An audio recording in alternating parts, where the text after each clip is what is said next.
Welcome to the Brass and Woodwind Shop. I have a stuck valve on a baritone. There are many reasons that valves can get stuck, and this is just one of them. And the valve goes down halfway just fine with no problems, but you push it down farther than that, it gets stuck. And there are two normal things that can cause this problem.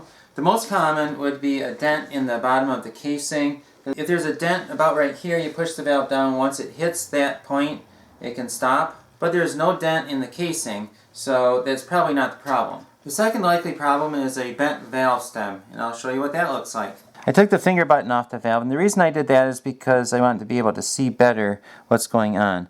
And if you push this down to where it sticks, you can see that there's a lot more gap on the bottom and on the sides of the valve than there is right here. What's happening is the valve stem is running into the side of the hole on the valve cap. If you want to verify that this is the problem, you can take the valve cap and unscrew it. When that loosened up, then the valve came up. So that is the problem in this case.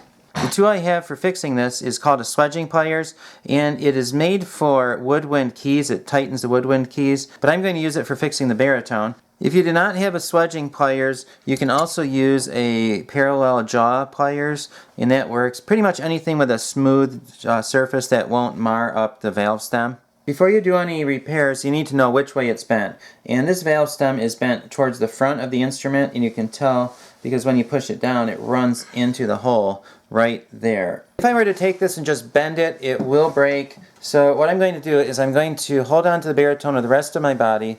With both hands, I'm going to just bend it just a little bit. And it's more of a flexing back and forth motion.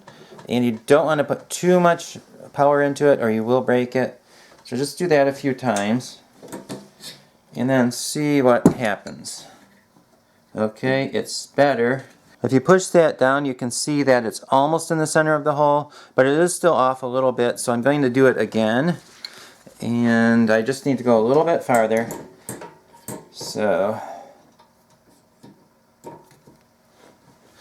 I'm going to do the same thing, being very careful not to go too far. And that will probably do the job. If you push that down, you can see that it is now in the center and is not sticking. Thank you for watching, and I hope the video has been helpful. Please look in the description below for a link to the playlist of all my videos on stuck valves.